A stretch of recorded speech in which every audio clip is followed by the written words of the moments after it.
It's been 4 years, 1 month, and 10 days since UConn lost to an unranked opponent. Today on the banks of the Potomac, the Huskies will try to extend that streak. We are at McDonough Arena in Washington, where #1 ranked Connecticut visits Georgetown.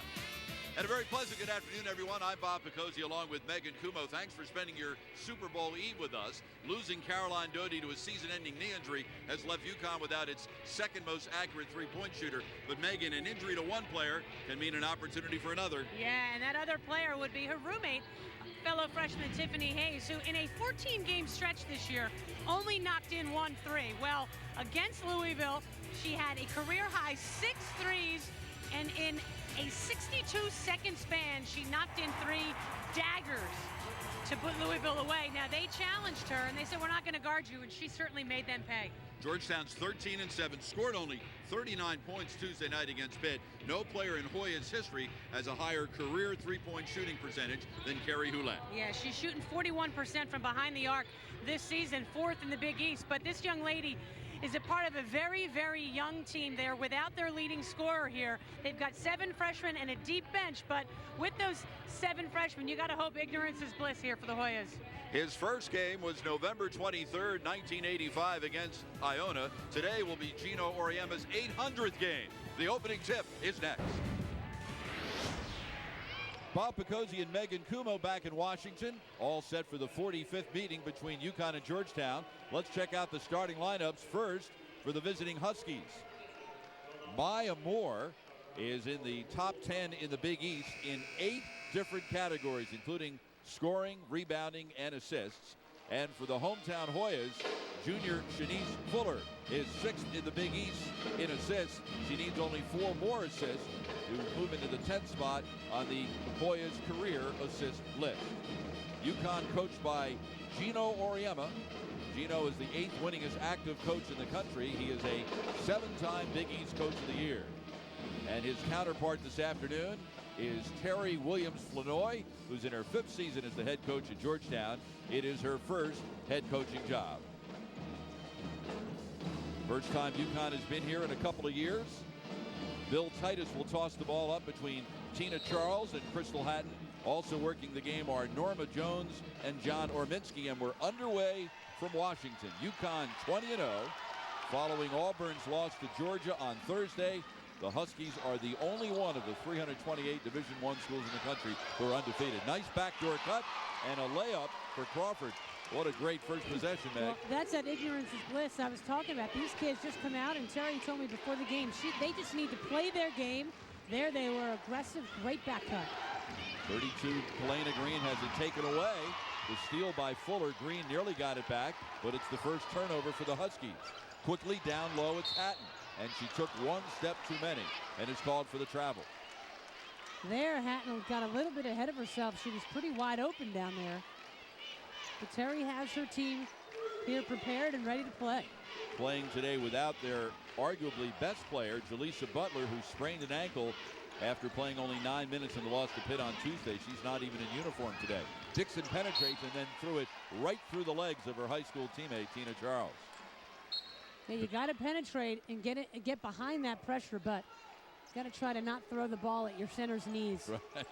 Got to give her a place where she can catch it. That time Dixon and Montgomery combined for the reach and deflection. Moore down low. Dixon up, no good. Rebound battled for it, knocked out of bounds by Charles. It'll go back to the Hoyas. Now they're going to say it's UConn ball. There's Jaleesa Butler. And by the way, Butler and the coaches on both teams today wearing those upside down pink ribbons in tribute to Kay Yao. Her funeral was yesterday in Cary, North Carolina, and Kay was buried today in a private ceremony in her hometown of Gibsonville, North Carolina. The officials also wearing pink whistles today in tribute to Kay. The shot no good. Rebound underneath Crawford. The putback by number 20, McNutt. And Charles, with that blocked shot, moves all alone into 3rd place on the UConn career list, passing Kelly Schumacher. That was her 182nd career 3. Gino Auriemma among those, Megan, yesterday, who attended a wake for Kay Yao. Yeah, I mean, it was one of those things, as you see the replay there, that a lot of people tried to get in there and do what they could to at least pay their respects to a great woman. Moore goes up for the shot. and has it partially blocked. First foul of the afternoon will be on Hatton for Georgetown.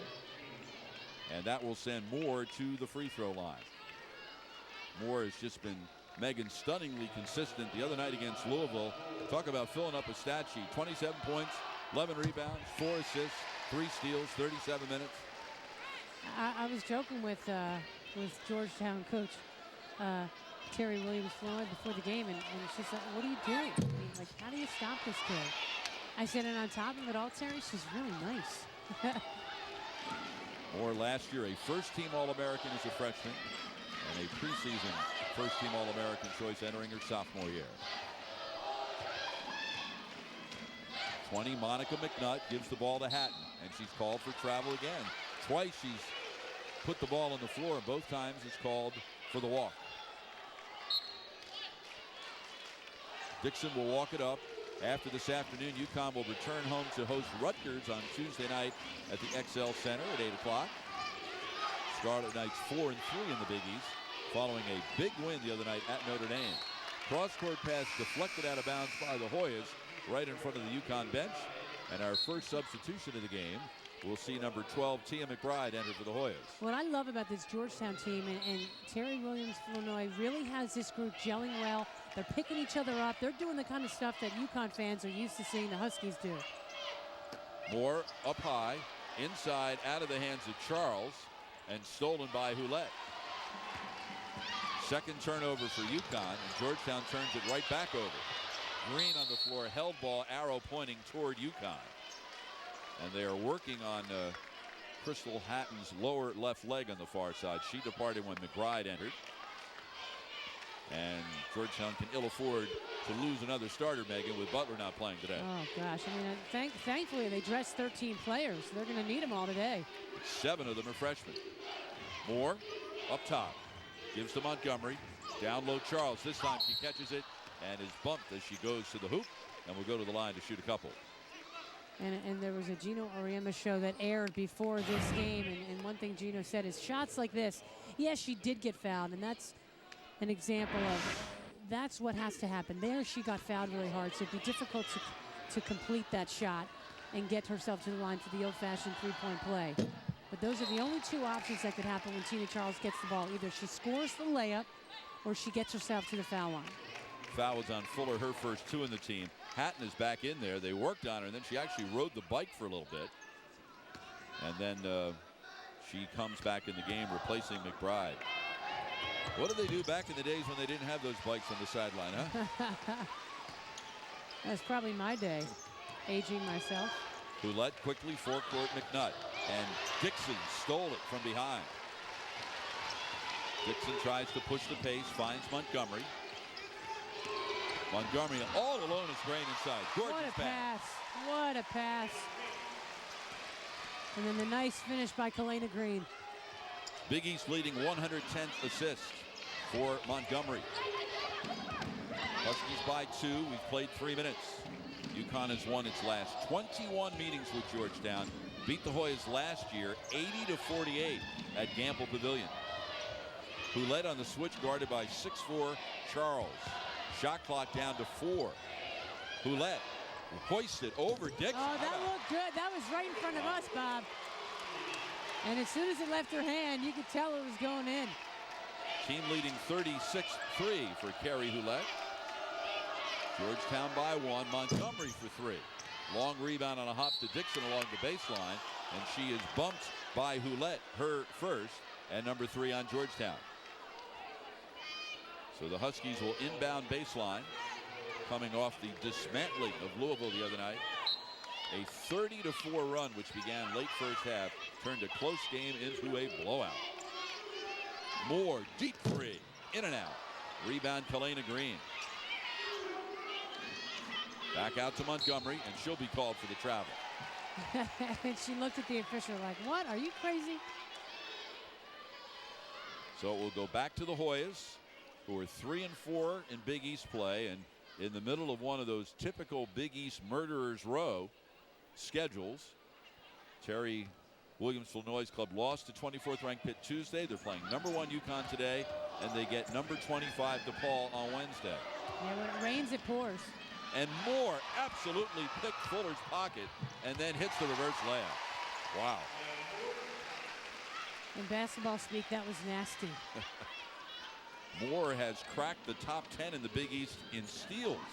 That was her 41st. She's number 10 in the league. Maya is among the league leaders, Megan, in just about everything except points off the bench. Fuller. That was last year until Kalena Green got hurt. Hatton set a heck of a screen, lobs it down low, and Moore will be called for the bump. Foul number 1 on Moore and number 1 on UConn. Maya Moore is 10th in the Big East in his steals. This is her 41st. She's also 4th in the league in scoring. UConn by 1. Which of course was the scene of the historic inauguration on January 20th of Barack Obama. And Megan, I talked to Terry Williams-Flournoy, Georgetown coach, about the inauguration, and she said, I watched it at home with my 8-year-old daughter and my 5-year-old son, and I could see in my son's eyes that he was looking at someone who looked just like him, who's now the president of the United States. It's fascinating.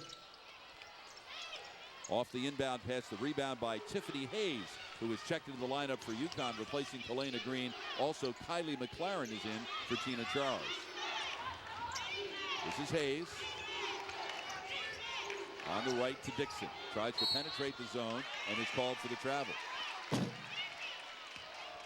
So we'll go back over to Georgetown. Hayes really stole the show the other night, Megan. Louisville elected to guard UConn's big three, leaving wide open Green, and when she was in the game, Hayes, and Hayes really made the Cardinals pay. She did, and you have to give a lot of credit to the freshman, but I thought it was a really good game plan. Why not? Give it a try, mix things up. Make someone else beat you.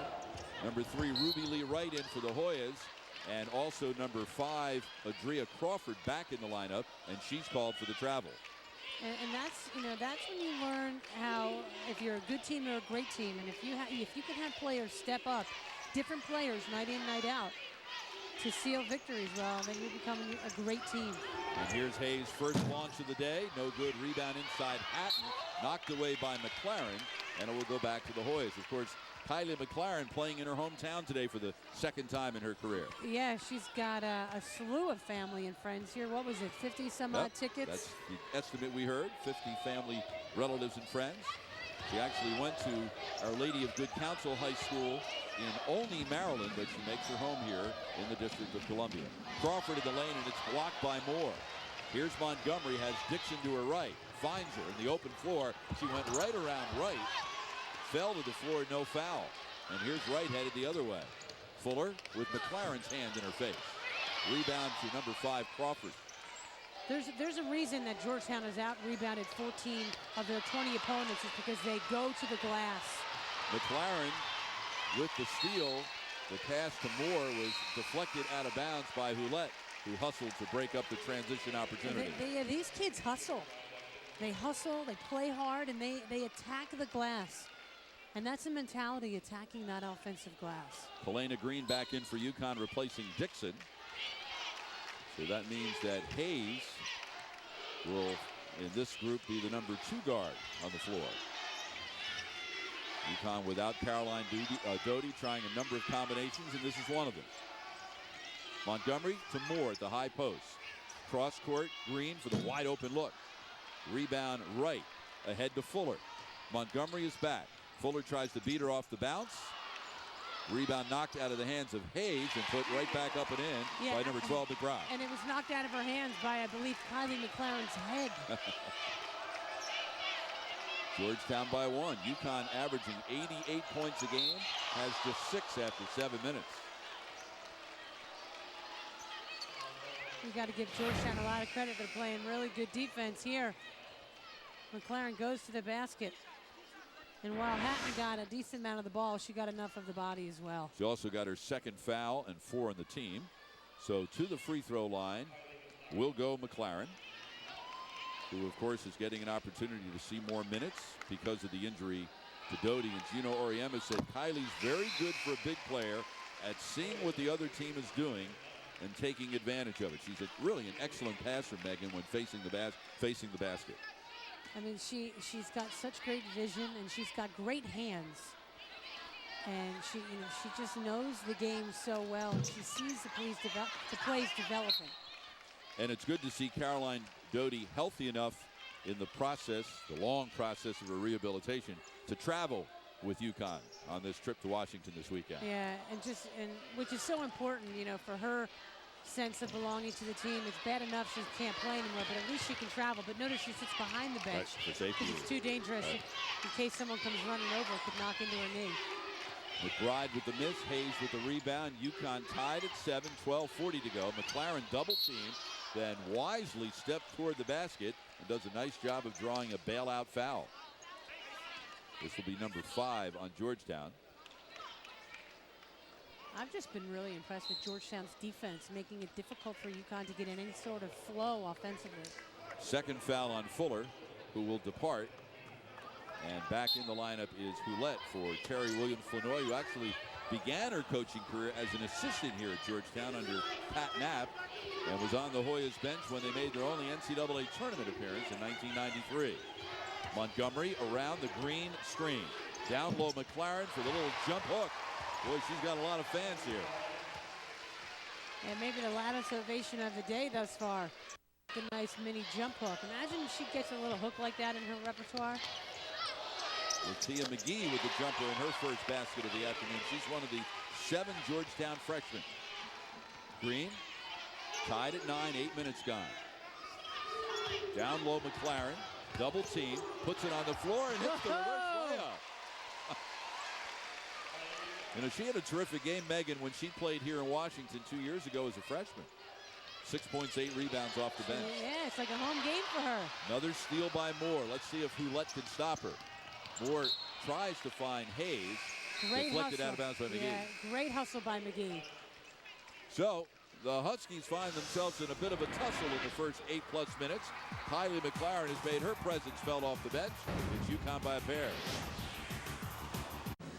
And next Saturday night on CPTV at 8 o'clock, Megan and I will come your way from the Al McGuire Center in Milwaukee. UConn and Marquette. Marquette losing last night at Pitt. And Megan, Pitt is red hot. The Panthers under Agnes Baronato now 6-2 in the Big East following last night's win.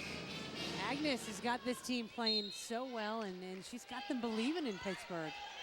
And has one of the best, exactly. one of the best players in the Big East in Shavante Zealous. Hayes for 3, got it. Oh, it continues. She was 6 for 10 from three-point range the other night against Louisville. Career high 23 points. That was her 18th three of the season. And UConn sitting back in the 2-3 zone. And Gino was just telling Tiffany Hayes to extend it out a little bit. Charles back in after the timeout, so Charles and McLaren, UConn's 2 biggest players on the back line of the zone. Deep 3, Ruby Lee Wright, and McLaren up in the air for the rebound. Here's Montgomery. Huskies by 5. 9 minutes gone. Moore, deep 3 from the left. Long rebound to McLaren. But she was called for traveling, dragged the pivot foot after getting the rebound. See what you got to do in that case. She did a nice job hustling it down, kick it out to Montgomery, start everything up again. But see, I like the way she thinks so. She wanted to face the basket and make something happen. Walking the ball up the floor, Ruby Lee Wright at 5'3". Lauren Dixon towers over Wright. Crawford jumper with Moore's hand interface. Nice box out rebound by Charles. In that case, Crawford's got to use the backboard. She's a little bit indecisive. It was in between. That's why it hit the back of the rim. Hayes, kick out Montgomery. Good ball rotation by UConn. McLaren, there's where she's dangerous, facing the basket. And I think we're going to get a 3-second violation on Charles. Oh, no, they called a foul. A foul on Charles, away from the play. Her first and 2 on the tee. Let's see if we can pick it up. Yeah, that was a castaway. That's legit. Yep. I mean, and it's too bad because the coaching staff is trying to get Tina so tough in there, and the knock on her is that she's too nice, and then she gets a little physical and she gets caught for it. So what do you tell her after a play like that? Well, you just can't be so obvious. Monica McNutt knocks down the 3, her 21st of the season. She's the only sophomore on this 15-player Georgetown roster. Hoyas are down by 2. Foul line jumper. Charles gets the friendly roll. It just expands this team's offense when Charles can knock down that foul line jumper. Pass deflected out of bounds by Hayes, who's very active. The front side of that zone. Kalena Green will replace McLaren, who gave UConn some very productive minutes. She really did, and that's what McLaren's got to do. Come in, play a good 5-6 minute stretch where she gets a lot done. She scored some points, rebounded the ball, drew a lot of fouls. Whoa! And another three by Hulette, her second of the afternoon. Georgetown within one. Well, she's been playing great basketball of late. Has scored in double figures 10 times in her last 12 games. And confidence is so important. Nice pass. Nice look down low for Moore to Charles.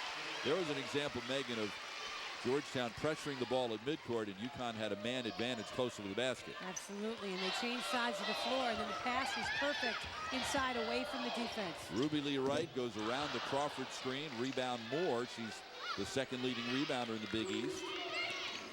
Montgomery with the ball around the Charles screen. Hayes, ball fake, drives. Rebound inside.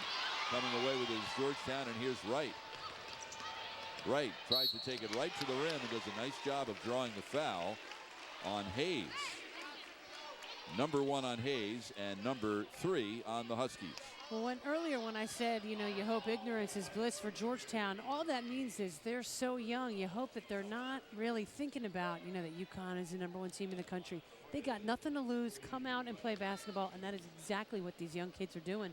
And they look like they're having fun at the same time.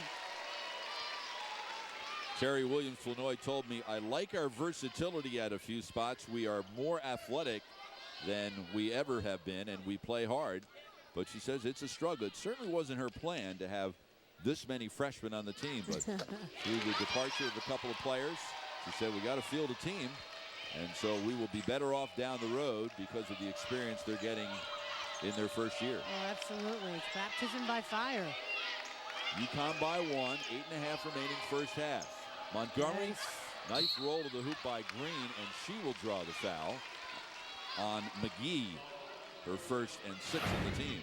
What a phenomenal pass. A nice roll there by Kalena Green, and the savvy senior Renee Montgomery finds her.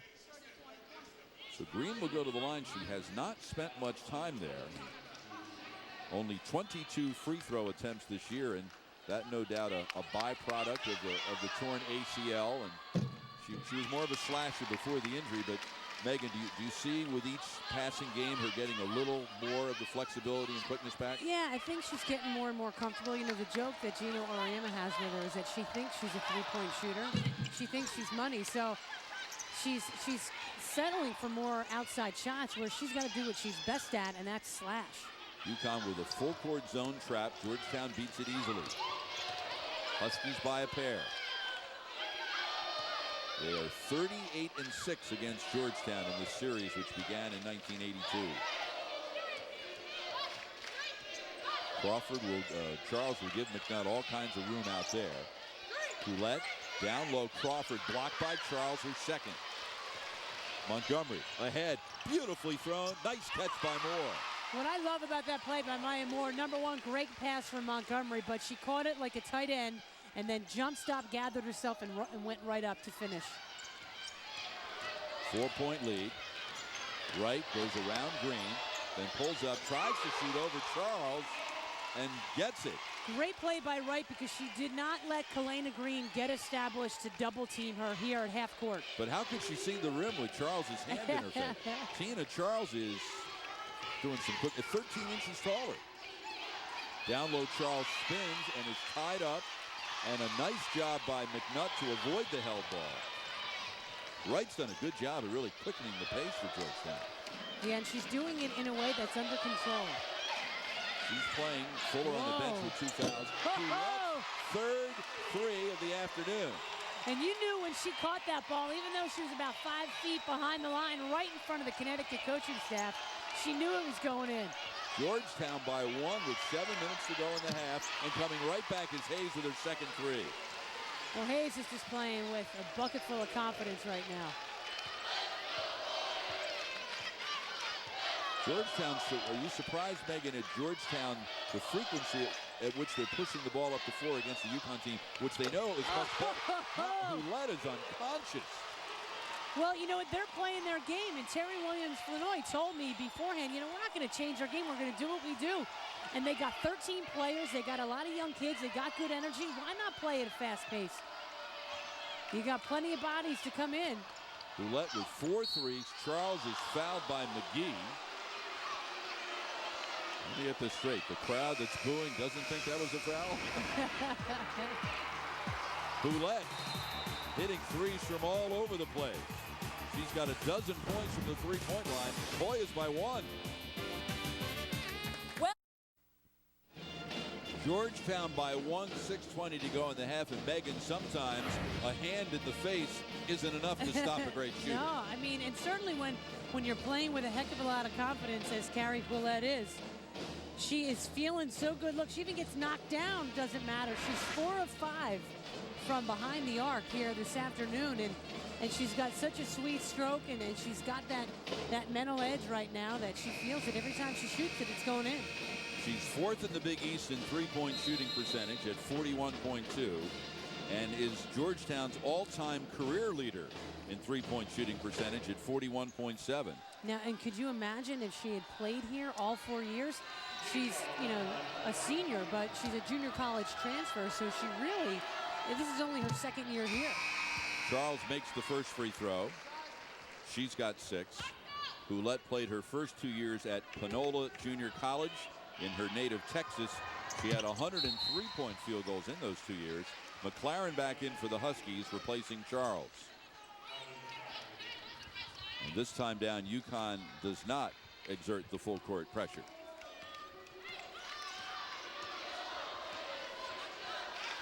Ruby Lee Wright. Renee Montgomery has yet to score in the first 14 minutes this afternoon. McNutt gives to Wright. Left side Roulette with 10. And Roulette tried to drive by Dixon and is called for the travel. With 5:59 remaining. This is a Georgetown team, Megan, that scored 12 points in the second half against Pitt on Tuesday, and they already have 25 tonight in the first 15 minutes. Yeah, Terry Williams-Flanoy just said it was a total meltdown. Baseline Dixon, kick out Hayes, her 3rd 3 of the game. Boy, again, just like the other night against Louisville, just perfect timing for these threes from Tiffany Hayes. Down low, Crawford fouled by Moore. And for Maya Moore, that will be her second and number 4 on the team. You know, that's the one thing, you know, the lack of depth for the Huskies. But, you know, if one of their big 3 gets in foul trouble, or certainly anyone on the inside, Gino Auriemma doesn't have a very deep bench.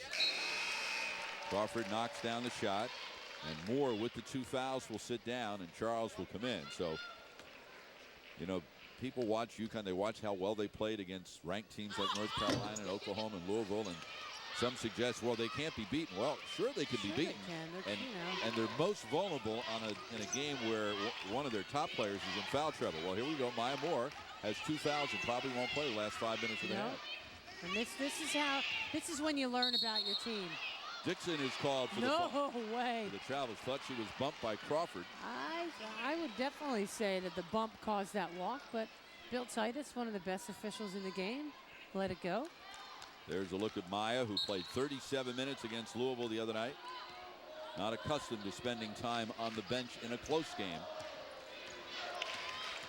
This has got all the ingredients for an upset, you know? On the road on a Saturday afternoon where you think, oh yeah, UConn will beat them. Not necessarily. Another rebound by McLaren. She's been terrific this afternoon. Montgomery's pass is deflected and stolen by McGee. Plays like that certainly aren't going to help your cause. McGee pull up inside the arc. Long rebound pulled down by Hayes. And Hayes is fouled. McGee was there. So was McNutt. And it will be on McNutt, her first, 8 on the team. So the Huskies will head down the other end of the floor to shoot the 1-and-1. Terry Williams-Flanoy was an outstanding player at Penn State.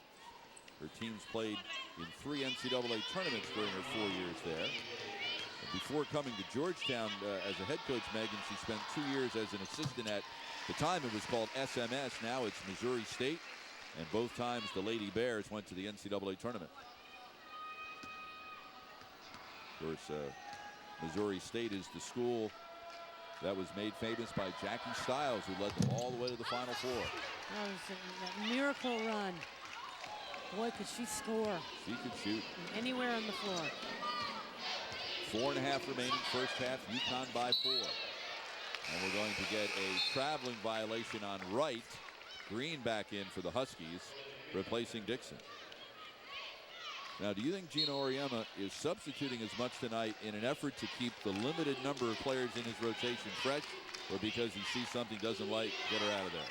Yeah, I think you go with whatever your gut feel is. You're not worrying about bodies. You just got to think what's going to work right now. Montgomery's the only Husky who has been in the game for all 16 minutes.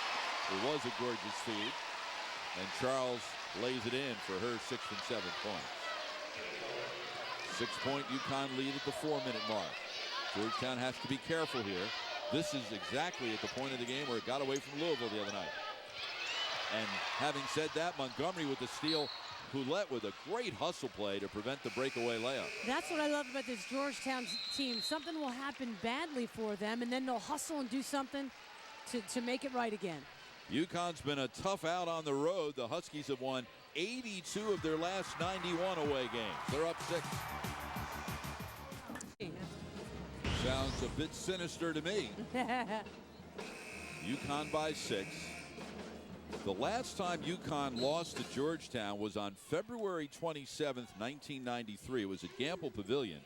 That was also the last time the Huskies lost a home game to an unranked opponent. Since then, they've won 221 games in a row at home against an unranked opponent. And we can't blame that on you, Megan. It was during the 1 year that you were neither a player nor an assistant coach. I think there's a direct correlation. Absolutely. Hayes, UConn going with both of their big players now. Montgomery still looking for her first points of the game. Rebound Crawford. She is the Hoyas' leading rebounder at 6 per game. Nice ball. Right to McNutt. Breakdown defensively for UConn, and Wright made the Huskies pay. Wright, McGee, and Crawford on the floor. 3 freshmen on the floor for the Hoyas, the #1 ranked team in the country. Montgomery, left side, still trying to get on the scoreboard. The rebound, McGee. Here's Wright. Gives to Crawford, and she's called for the travel. 12th turnover for the Hoyas. So we go the other way. Montgomery is taking only 3 shots, hasn't made any of them, and Terry Williams-Flanoy is going to call a timeout with her club down 4. Yeah, she's saying be smart. Left. You know, be smart. You know, as a coach, you hate those types of turnovers where you just get a little too ahead of yourself, and you have, you know, those unforced errors like in tennis. You know, UConn didn't necessarily make Georgetown turn the ball over. She just got a little ahead of herself and dragged her foot. We mentioned before that Terry Williams-Flanoy watched the inauguration of President Obama at home with her children, and I asked her, what was going through your mind, Terry, when you're actually seeing the oath itself? And she said, well, this is what I was thinking. When people tell you that you can't do something, don't believe them. What we saw should teach us that nothing in this world is impossible to achieve. Right, and people said that no way Georgetown can beat Connecticut here today. Well, look, they're in this game. Anything is possible. Huskies at 20-0. 6-0 in the Big East.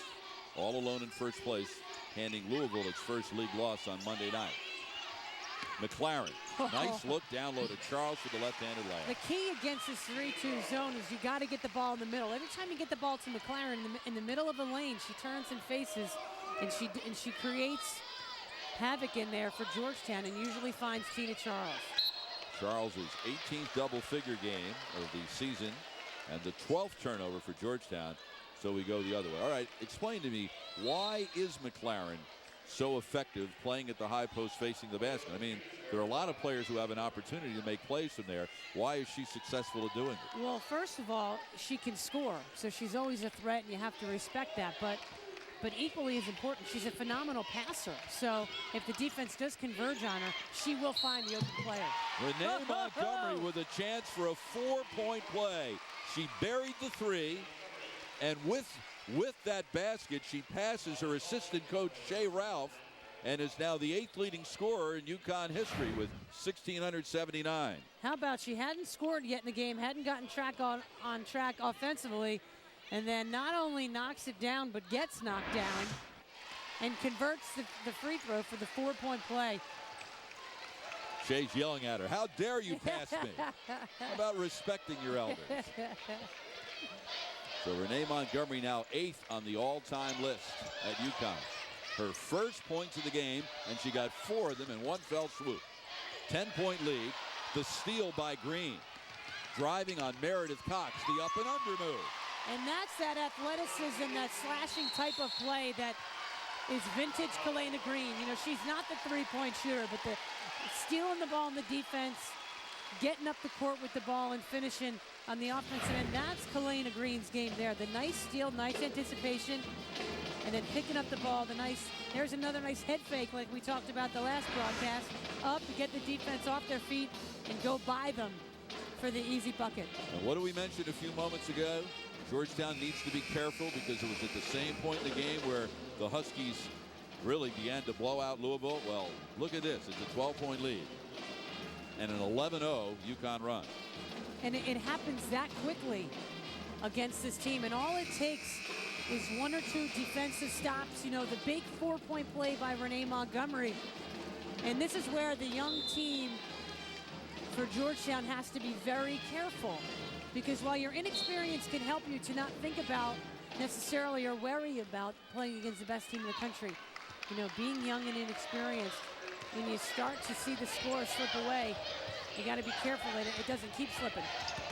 Here's Ruby Lee Wright, stolen briefly by Montgomery, but right back to McGee. Wright, deep three, and a long rebound comes out to UConn. Montgomery dribbles by 2 players, the spin around a move, and she'll earn a trip to the free. No, they're calling a charge. And Gino Oriana is irate. Well, I'd like to see that one again. Well, let's see. I mean, she kept control. The spin helped her get control of her body. And let's see if the defense was there. Well, she's got to be able to land. You got to be able to come down. First on Montgomery, 5 on the Huskies. 1:15 to go in the half. Wright gives to Hulett with Montgomery all over it. Hulett the pull-up, and Montgomery blocked it. Loose on the floor, held ball, possession arrow toward Georgetown with 11 seconds left on the shot clock. Renee Montgomery has made such a difference in the last couple minutes of this game. And proof positive that it's not all about height when it comes to blocking shots. It's positioning and timing. Montgomery 2 inches shorter than Hulett. Wright, another deep three, and a long rebound on a hop to Montgomery inside the final minute. Montgomery around the McLaren screen. And as she started to go down, she's fouled before she hit the floor. And she'll go to the line to shoot the 1-and-1 with 44 seconds left.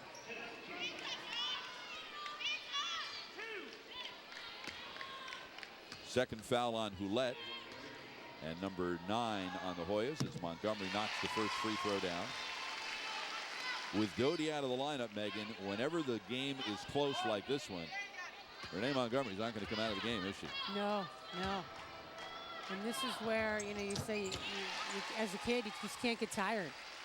You just got to be able to play, and they need her on the floor. Huskies by 14. And now she's trying to deny Hulett the ball. Hulett goes around the Crawford screen. Charles jumped the screen. Left side McGee, 10 to shoot. McGee dribbled it off her foot. 7 to shoot. Wright tries to draw contact. Green blocked the shot, but Wright with a good second effort gets the putback. That's just great hustle there by Wright. Shot clock off. UConn will play for one. That ended a 13-0 UConn run. Green, right side, got it. It's a three. At the buzzer, McGee, no good. So UConn ends the half with a 16-2 run and its biggest lead of the afternoon. It's 45-30, but this certainly, if you had watched the game from beginning to this point, it certainly doesn't seem like a 15-point game. But the Huskies pulling away late. Montgomery with the big 4-point play, and Kalena Green with the three at the buzzer. So Gina Auriemma's club trying to go 21-0 for the second consecutive year. And for the fifth time ever has a 15-point lead. Megan Kumo is standing by with Georgetown coach Terry Williams-Flanoy. Bob, thank you very much. Coach, you guys defensively really gave UConn fits. What was it that you guys were doing? It's just our zone defense, and we're just being active and we're moving. But we still got to do a little bit better. We still gave up 45 points. Well, I mean, offensively, you guys kept moving. Hulette, we talked about her off the top of the show, a great shooter, and she really was hot. She's a very good shooter, and once she gets hot, it's on. But now we got to get the ball inside a little bit because now they out denying her. So. All right, well, thanks for talking to us. Good luck second half. Bob? All right, Megan, UConn with a win today will be 7-0 in the Big East for the fifth consecutive year. Huskies by 15 at the half.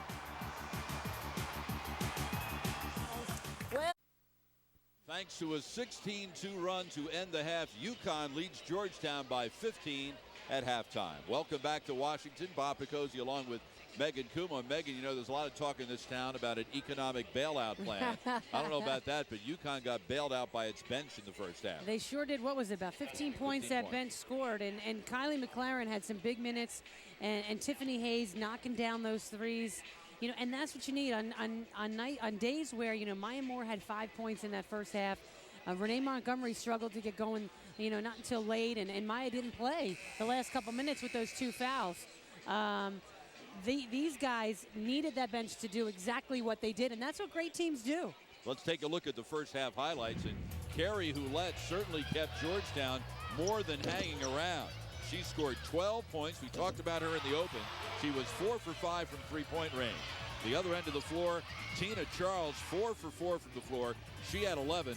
McLaren in 12 minutes had 5 points, 4 rebounds, and 3 assists. There was one of them to Charles. UConn shot a blistering 60% in the first half. Went to the foul line 11 more times than Georgetown. The Hoyas held their own off the boards, getting out-rebounded only by 1. It adds up to a 15-point UConn lead to begin the second half.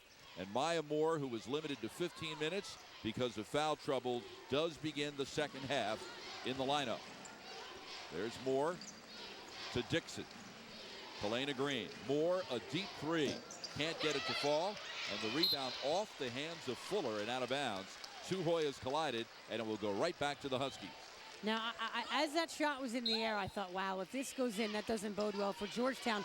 So they're going to get the rebound, and two of the Georgetown players knocked it out of bounds. You know, not good luck for the Hoyas right now. Montgomery down low Charles. She hasn't missed a shot today, and she still hasn't. 5 for 5. Yeah, nice strong take to the basket for Tina Charles. I like when she caught the ball there, turned strong, took that powerful dribble, and went strong to the hoop. She's 4th in the country in field goal shooting percentage at 63%. She's batting 1,000 today, 5 for 5. Hulette looking for 3, then changed her mind. Here's Dixon on the open floor, looking for her first point.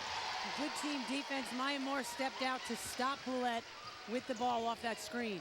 So just like the lead is up to 19. 1 minute gone, second half. Fuller. Hatton sets the screen. She left early with 2 fouls in the first half. This is number 5, Crawford, driving on Moore, collided with Kalena Green, and the ball will go over to the Huskies, and Terry Williams-Flanoy already doesn't like what she sees. And only a minute 12 into the half, she calls time with her club trailing by 19. Gino Auriemma stays whenever he visits Washington. Just kidding. That's the Supreme Court. And speaking of Gino, the Supreme Commander of the Huskies, this is his 800th career game, There are some of his milestone games. And Megan, yesterday he told reporters when they were asking him about this, he said, when I first started, I'd see how much loose change I had in my pocket. And if I had 13 cents in my pocket, I'd make sure I did that for the next game. Then when Megan Pattison, Megan's maiden name, became an assistant coach, we used to run one lap around the campus before every game. Now, whose idea was that? Yours or his? Well, I'm not sure whose idea it was, but at least we had the other to make sure we did it, and then we became so superstitious with it, and now I'm not sure if either one of us could do it. Right. I know I couldn't. That's a tradition that stopped a long time ago, by the way. In traffic, Crawford with the jump hook and the foul. She's got 5. I love the grit of this Georgetown team, and a nice strong take to the basket by Crawford. And see, Tina Charles, the thing you got to be careful of, she came over to help, albeit she came a little bit late, but when you swing that arm down in that fashion, the refs are always going to call the foul. When you come in and you break the plane and you do so like a karate chop, the refs are going to call that. Second foul on Charles, first on UConn here in the second half. So Crawford with the three-point play has 6. She's a local product from just across the Potomac in Alexandria, Virginia. Went to Thomas Edison High School. Georgetown in a 2-3 zone, a little more active than they were at the end of the first half. Charles, what a tough catch inside. You want to talk about a set of hands. Now that was a phenomenal catch by Tina Charles.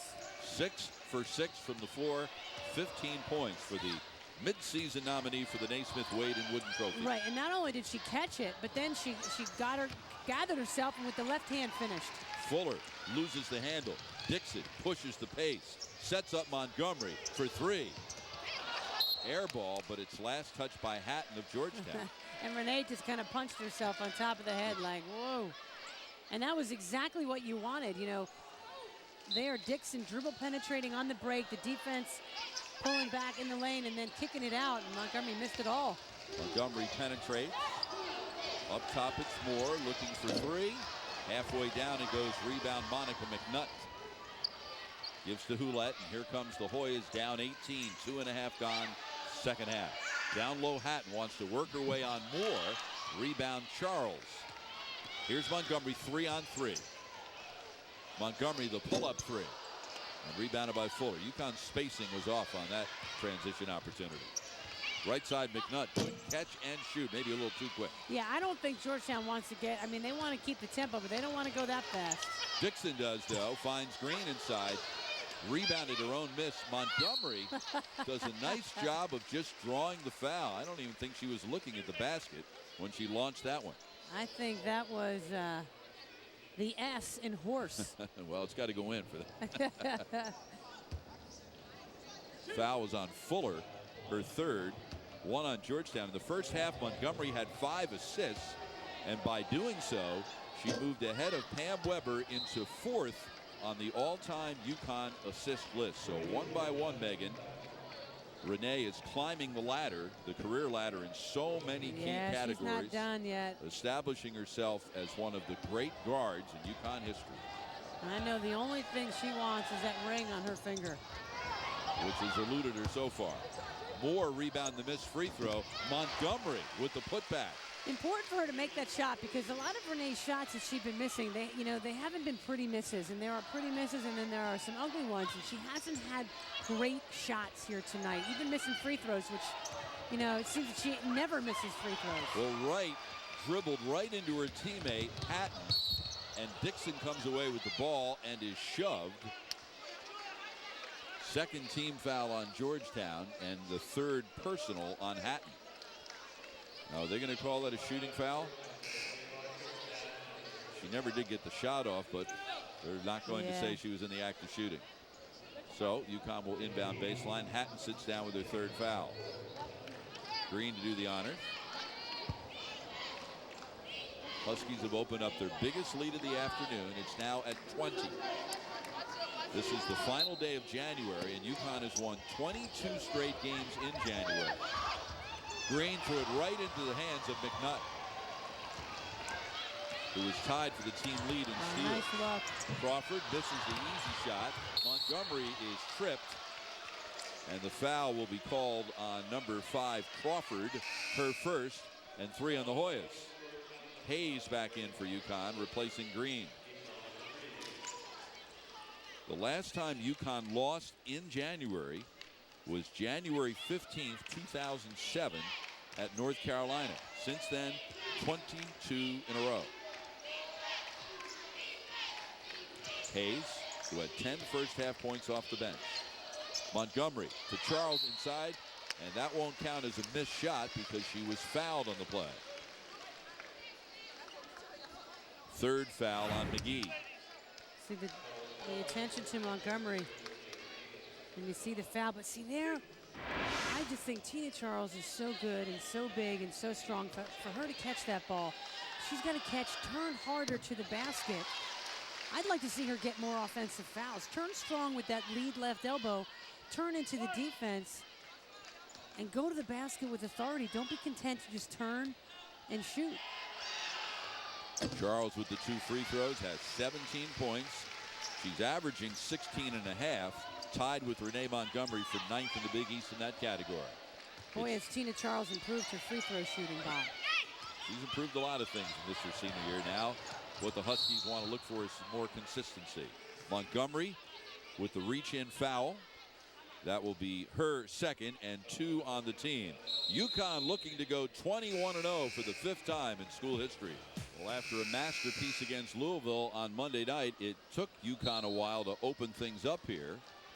Huskies actually trailed by a point with 7 minutes to go in the first half. Open up a 15-point lead at the half. Now it's a 22-point margin.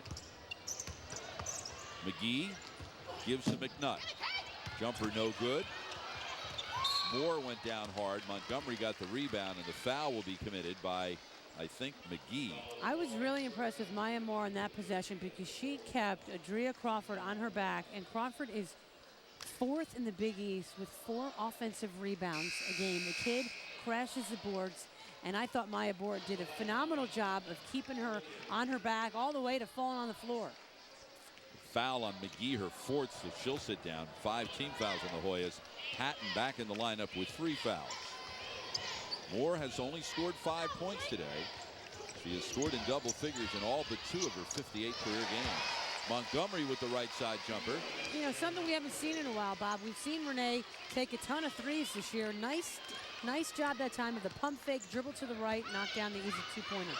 She really has learned to score in so many ways as a senior. Incredible. She's got 10. She's in double figures for the 19th time this year. Yeah, I thought Maya Moore got away with a bump there. Wild scrum. Meanwhile, the shot clock's all the way down to 6. Deep 3 by Ruby Lee Wright. And Crawford over the back will be called on Crawford as she went for the rebound. That's her second, and already 6 on Georgetown. Only 5 minutes and 11 seconds into the second half. Well, there, the block out was by Tiffany Hayes. So they know all the time where number 5 is, and they're getting a body on it. Well, there's a reason why UConn is 5th in the country in rebounding margin. Moore with her first 3 of the day. She had been 0 for 4. You know, she's not going to go 0 for too long. She's too good a shooter. 48th 3 of the year, 6th best in the Big East. 11-0 Huskies run. McNutt to Hulette. Remember when Hulette had those 12 points early? She hasn't scored since. Renee just got her right thigh. She got hit with the screen, and I think she got kneed. Moore with the miss. The putback by Charles. There's her first miss of the day. She was 6 for 6. Here's Wright one-on-one with Hayes. The pull-up over Hayes, who got the rebound. Montgomery looks okay. That's the kind of thing that might tighten up later in the day. Yeah. The flight home, they'll ice that down. She's probably okay as long as she's playing. Yeah, keep her in there. Keep her moving. Other than that, were they going to take her out? Wild shot by Wright. Did a good job of drawing the foul. Montgomery has played all 26-plus minutes today. That will be the 3rd foul on UConn here in the second half. And the foul is called on Montgomery. And that will be number 3 on Montgomery. McLaren back in. First look at McLaren this half. Charles will depart. And a little lesson from Coach Oriema to Lauren Dixon. Leave it to Gino. Remember, Dixon played great in her first start against North Carolina. And Gino Oriema said this week after the North Carolina game she was Spud Webb, and the 2 games since she's been more like Jack Webb. From Dragnet fame for our younger viewers. Montgomery with the miss, Moore with the putback and the foul. So just like that, Moore finds herself in double figures for the 57th time in 59 career games. Well, Kalena Green with the nice tip to keep that alive. See, she knew she couldn't get it, but she saw her teammate on the opposite side, and Hatton commits yet another foul. Her 4th. So 4 on Hatton and 4 on McGee. Hatton will depart, and Moore will try to complete the 3-point play. Knocks it down. So 11 points for Moore. Averages 19.9 per game, 4th best in the Big East. And it's a 30-point UConn lead. Poulette called for the travel, and the wheels are coming off for the Hoyas. You know, and that, again, we talked about the youth. Well, there's the pros and the cons. The pros are they don't know enough to be scared or intimidated. But the cons are they can get tired easily and then lose their confidence easily. This game with an eerie similarity to the other night against Louisville. The miss by Moore. Fuller starts to go, and a great position there defensively by Hayes to draw the charge. It'll be number 4 on Fuller, the 3rd Hoya with 4 fouls. You know, this gym, Bob, is not a very easy place to come in and play. It's more like a high school gym, and it's usually pretty empty, but it's sold out here today, and I gotta say, it's mostly Connecticut fans. It was called the Pack McDonough Day promotion, and Georgetown's athletic department did a good job of doing it. Well, after a slow start, Montgomery has sure caught up in a hurry, and she's got a dozen. But you can see in the crowd a lot of Connecticut shirts. I see a lot of UConn signs being held up. And Poulette, deep 3, a good 2 feet short of the rim. Montgomery, there's another spinorama. And her pass deflected by Poulette, and Kalena Green tried to save it, but is called for the travel. And Gino Oriema, because it happened right in front of him, screamed at Kalena Green, slow down. You know, there's the difference. You know, the problem is you want to play defense, you want to get the game going at a pace, at a fast pace, but then you got to be able to slow things down on the offensive end. Well, Monday night against Louisville, UConn broke the game open with a 30-4 run that began late in the first half, continued early second. Today, UConn began a run late first half. That run is now at 36-5 as Moore blocks the shot. A 36-5 Huskies run has opened up a 32-point lead. Moore right side, cross court Green. Hayes, what a head fake. Shot was nice partially blocked by Alexa Roach. Hayes, good use of the pivot foot to keep the play alive, and she draws the foul. So UConn, the only undefeated team in the country, the Huskies, after a struggle in the first half, have this one under control. Maya Moore demonstrating the technique, which has her 7th in the Big East in block shots. TV, your home for UConn basketball. Huskies by 32 over Georgetown. Welcome back to Washington. Bob Picozzi, Megan Kumo, joined by Jim Fuller, the UConn women's basketball beat writer for the New Haven Register. Jim, thanks for joining us. Thank you, my pleasure. Jim, let's talk a little recruiting. I know the Huskies have their eyes on a couple of underclassmen from California. Tell us about them. Yeah, Lauren England's a junior at Laguna Hills, and they just absolutely love her. They're trying to get her out of California, which is never easy to do. And then they got a sophomore, Kalena Lewis, who was actually in town a couple weeks ago when her team played in Springfield. And she's supposed to be maybe the best thing to come out of California since someone named Diana Taurasi. So I remember her. Yeah, so they might be all right if they get those 2 players. Well, I know they were here a couple weeks ago up in Springfield, and the problem was that they actually see what the weather is like, and in single digits. How are they going to relate to that? Apparently, she didn't have too many problems with it, so I guess that's a good thing. Yeah, absolutely. But she's supposed to be something pretty special, and obviously everyone and who's everyone wants her. Obviously, if they get them both, maybe no one in California will schedule UConn anymore. Hayes hits both free throws for the Huskies. She's got a dozen. Jim, tell us about another player UConn is looking after from Illinois, 6'3" junior Michaela Johnson. Yeah, she's injured right now from Montini out in the Chicago area, and they thought enough of her to go out and watch her team play after she got injured. So that's usually a pretty good idea that they really like her. Some of her AAU people were at the game out there, and supposedly she's down to Georgia and UConn. So, but she's not going to do anything for a while. I think they're both Lauren and Michaela have gaps in their schedule right around mid-February, so maybe they'll both try to get in for a visit. Maya Moore with the three-pointer, so she all of a sudden has 14 points. And Jim, we were talking here before this interview, just this UConn team, once again, another explosive run just buries another opponent, but a really good Georgetown team. They're playing hard. Some of those three-pointers were Diane Taurasi-like, where they were shooting them, and it's good to see. They're a scrappy team, and that hasn't always been a word I've used to describe Georgetown in the past. Megan Gardler in for the Huskies. McLaren with the steal. Now let's talk a little WNBA draft, Jim.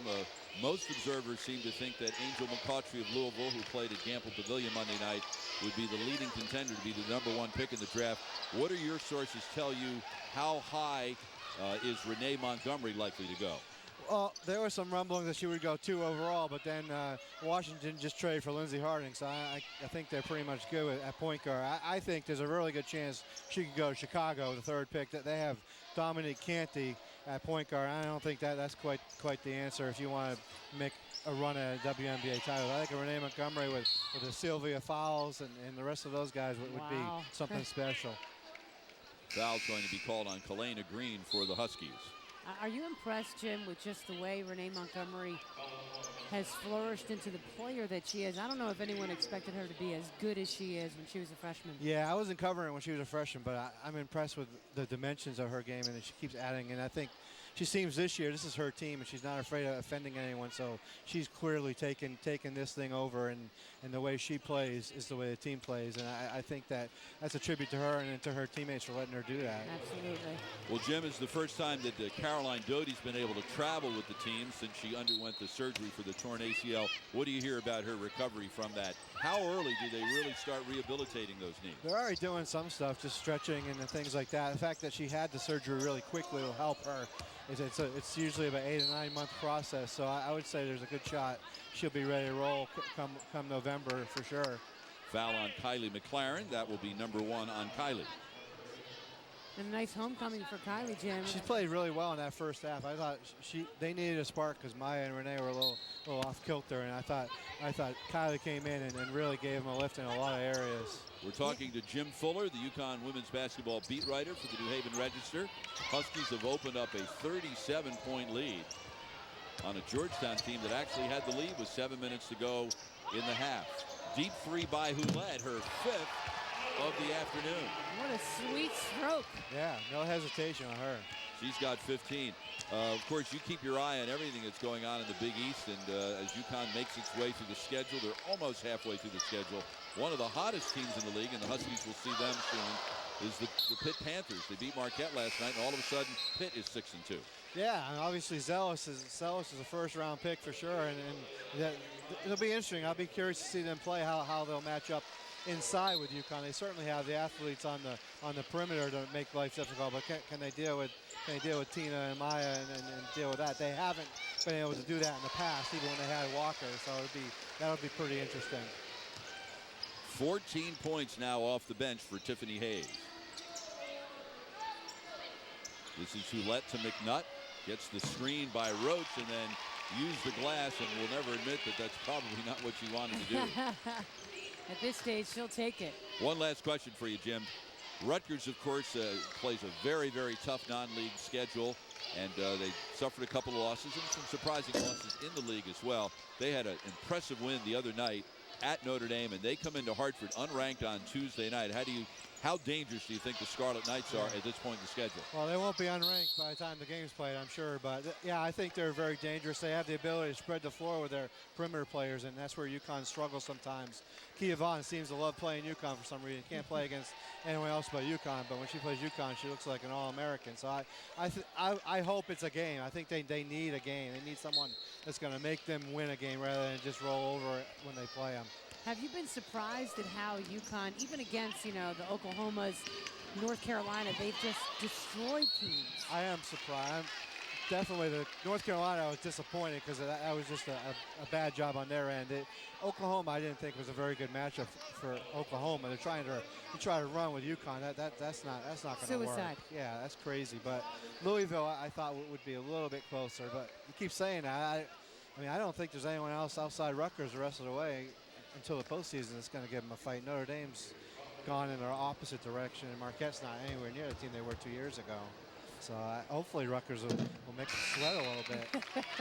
Foul on Megan Gardler, her first. Renee Montgomery will come in replacing Moore. And speaking of Marquette, that is who UConn will play following Rutgers next Saturday night in Milwaukee. We'll have that one for you at 8 o'clock on CPTV. And this is indeed the last question. Second time I'm saying that way. There have been some suggestions in memory of Kay Yao that perhaps that could be the event, a fundraising event for cancer research that could get UConn and Tennessee back playing one another. Do you see that happening? No way. As Gino said, that Kay never brought that up when she was alive, so now that she's dead, he doesn't really see what that would gain. I don't see that happening. I don't UConn and Tennessee playing each other until Maya Moore graduates at the earliest. When she graduates, maybe they'll relent. But up until that time, they will not play each other. Period. No matter who's they're trying to raise money for, it's just not going to happen. Yeah, unless it happens in the Final Four, right? Yeah. Right side jumper by Hulette. Speaking of Tennessee, on Monday night, Pat Summitt will be going for her 1,000th career win. It won't be easy because they play the number 2 team in the country, Oklahoma, and it is a road game. Hayes from the right side. Can't get it to fall. Rebound knocked over the end line. Jim, thanks so much for joining us. Sure, thank you. Thank you, Jim. Jim Fuller of the New Haven Register. UConn by 30, 7:40 remaining in Washington. Beautiful look at Washington, the Lincoln Memorial in the foreground, the Washington Monument, and in the distance, the U.S. Capitol. Georgetown by 30. Great city here. I know, Megan, when you flew in this morning with your buddy Carol Walters, you were strolling the streets of Georgetown. Did you spend a lot of money? On food. That was it. And yesterday afternoon, I took advantage of a nice day here in Washington to visit a couple of places that have always been special to me, the Vietnam Memorial and the Lincoln Memorial. No better place in the world to go sightseeing than in Washington, D.C. I know, you're great. You always take advantage of coming down here a little bit early and seeing the sights. A lot to see. Never run out of things to see here. Well, it's a great thing to do. Like we did it a lot in college, I remember. It's great for the players to, it's an education in itself.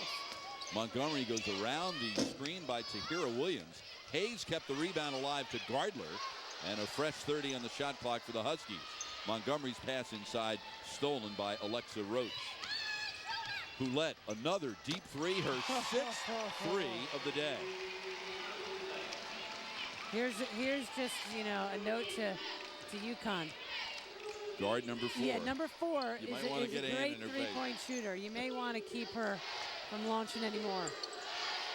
Because that's the only thing that Gino Organ was going to remember from this game. McLaren to Hayes, the putback to Hira Williams, and the rebound is pulled down by number 5, Crawford. 20 points for Hulette. It's the second time she's done that this year. 6.5 remaining. The kick by Hayes. 17 seconds remaining on the shot clock for the Hoyas. Next up for Georgetown will be a visit to Chicago and 25th ranked DePaul on Wednesday. DePaul cracked the top 25 this week for the first time this season. Boy, did they turn their season around when they beat Pittsburgh on the road. Sometimes that's all it takes, man. One game. Crawford with the miss, but she will draw the foul on Tahira Williams, her first and 6 on the team. And of course, as we speak right now, the UConn men are playing Providence at Gamble Pavilion. And after #1 Duke lost to Wake Forest on Wednesday, you would have to assume that if UConn could beat a Providence team that's red hot, by the way, if they can do that on Monday when the rankings come out, the UConn men will be ranked #1 in the country. Wow. And once again, UConn will have #1 in men's and women's basketball. Well, let's hope they do, because but Providence, the men, they always play well. As a matter of fact, against the men. Providence has won at UConn the last 4 times they played there. But Gino Auriemma said the guys and the girls who play here, they don't come because they love the seats in the locker room or the blow dryers. They come here because they want to win. You never get tired of hearing that Storrs is the basketball capital of the world. Montgomery, great head fake. The pull-up jumper knocks it down. Beautifully done. It's nice to know the men are up by 5 late in the first half. 14 points for Montgomery. And if the men do win and are ranked #1 on Monday, a couple hours later, they have to play at Louisville, who let with the miss. And Louisville is maybe even hotter than UConn. Crawford does a nice job of drawing the foul and getting to the line with 5:50 remaining. And an even better job, Bob, of getting inside position for that offensive rebound. See, that's why she's 4th in the Big East at offensive rebounds with 4 a game, because she gets herself in position while the ball is in the air. She moves her feet and she gets herself inside. Second foul on Gardler. Crawford, out of Thomas Edison High School in Alexandria, Virginia. When she was in high school in a state tournament district championship game, she scored 33 points and had 25 rebounds in the game. Those are just ridiculous numbers. Remember, high school basketball, 32-minute games. Hayes departs with her second straight fantastic game off the bench. And with the injury to Doty, Megan, the Huskies need production out of the 6th and 7th players, Hayes and McLaren. And boy, did they get it today. Williams with the layup off the nice feed. Yeah, and they need, they need that type of productivity from those guys, because, as we've said all year long, this is not a deep UConn team. And made considerably less deep because of the season-ending injury to Doty. Roach spinning on Charles, shoots over her. The putback by Crawford. Sure, with the left hand tip in. 10 points now for Adria Crawford. That's her 7th double-figure scoring game, but only her 2nd in the last 13 games. Gardler to Montgomery. I love kids like Crawford, though, Bob. 6 feet, just finds a way to rebound. I mean, that's just a mentality. Montgomery, nice look inside, deflected by Roach. And with 7 seconds left, we're going to get Megan's favorite call in the world, the 3-second call. But one of your favorite officials called Bill it. Titus. I saw him in the airport today getting his shoes shined. He's one of the best. You mean his basketball shoes? Well, it was funny. He came over with these shiny black shoes. I go, wait a minute, you got both of your shoes shined? What's this? I didn't know you could shine those things. Not shoes, but the sneakers that they wear to officiate. Left side, McNutt. That's a 2. And you had mentioned earlier the pink whistle that Bill Titus is using tonight is in honor of Kay Yao. Kay was buried today, actually, in Gibsonville, North Carolina. Montgomery with the miss. The funeral was yesterday in Cary, North Carolina, and coaches like Gino Auriemma and Pat Summitt came from all across the country. Over 1,000 people were there. The miss by Hulette, and away from the play, Montgomery and Crawford got tangled up fighting for the rebound, and Montgomery will be whistled for the foul, and that's going to be number 4 on her. Nice shot of the shiny shoes. Patent leather sneakers and the pink whistle. So going to the free throw line for Georgetown will be Adria Crawford. The attendance today, 2,413, and that is, actually, it's more than a sellout. Yeah. The official seating capacity here at McDonough Arena is 2,400. Of course, the Georgetown men play their home games in downtown Washington at the Verizon Center, which is only a couple of miles from here. Montgomery will depart. So after a slow start offensively, Montgomery really lit it up. 11 points now for Crawford after that free throw. Well, when we walked in here today, there were signs all over the building saying it was sold out, and a bunch of Connecticut fans were just driven down. from the Nutmeg State. This is the first time in a long time that a UConn Georgetown game in Washington has been on a weekend. So it is a great opportunity for UConn fans to make the trip. And as we mentioned earlier, besides the game today, there are a few other things that you can find to occupy your time here. Absolutely. Gardler for 3. Rebound baseline, Kalena Green. Foul will be on Crawford. And that's number 3 on Crawford. Great thing about Washington is so many things are outdoors that you can do. So you can do it daytime, nighttime, and it's all free. Even better. It's all free. The Huskies well on their way to a 21-0 start and 7-0 in the Big East. And in front of this great crowd, Bob, right now, I do just have to say, I promised my kids I would say hi to them. When I left the house this morning, my son Angelo didn't want me to leave, and I said, you can watch this afternoon on Mommy on TV. And he said, will you say hi to me? So here, Angelo, I'm saying hi to you, Kathleen and Claire, and to Daddy, of course. And Angelo, when you get home and Mommy says, did you hear me say hi to you? And if you say no, you're in trouble. But I can assure you, Angelo, that we've made arrangements to whisk Megan away to the Thurgood Marshall Airport in Baltimore to catch a 7:55 flight home. So I'm glad there's no overtime. We've arranged for a driver, very good driver. Yeah, and yeah, she will be landing in Hartford well. at 9 o'clock. And my father-in-law is there, too. I didn't want to miss him. Pop, we'll see you guys later. 3:40 remaining.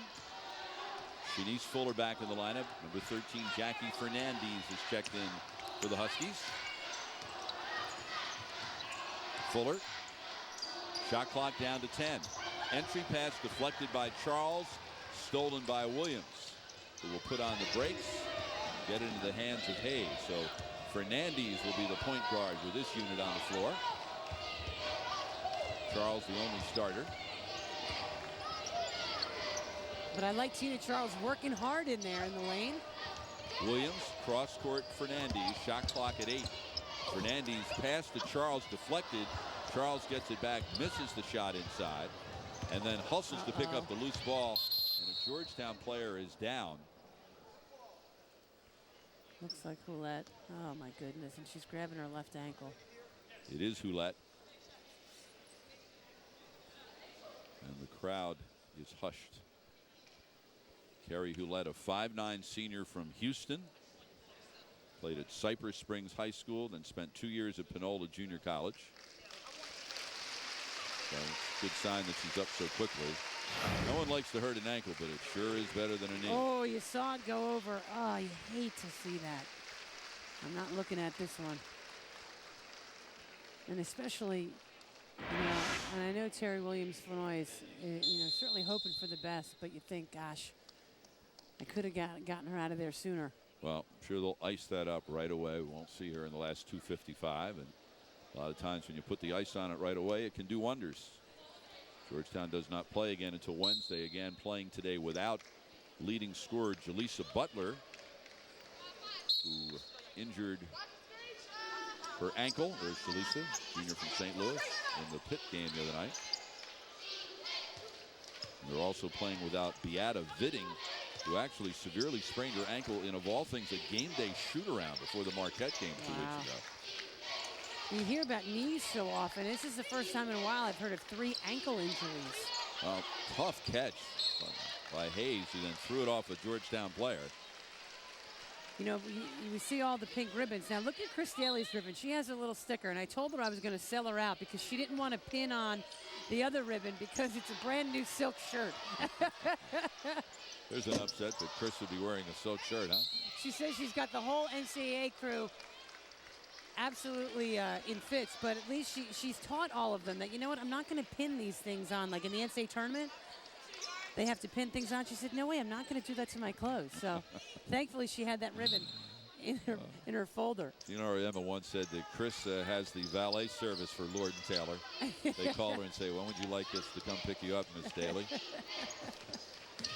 Williams sets the screen. McLaren through the hands of Fernandez and out of bounds. And most men would make fun of their associate head coach for something like that, but he's such a chick with his clothes, he can't. He knows he can't. So the two of you really walked M Street today and you didn't buy anything but food, right? We didn't, no. Is that your story? Is that terrible? Yeah, and you Thankfully, you're driving down the street and you pick us two sorry saps up. Roach threw it up with the left hand. First time that line ever worked.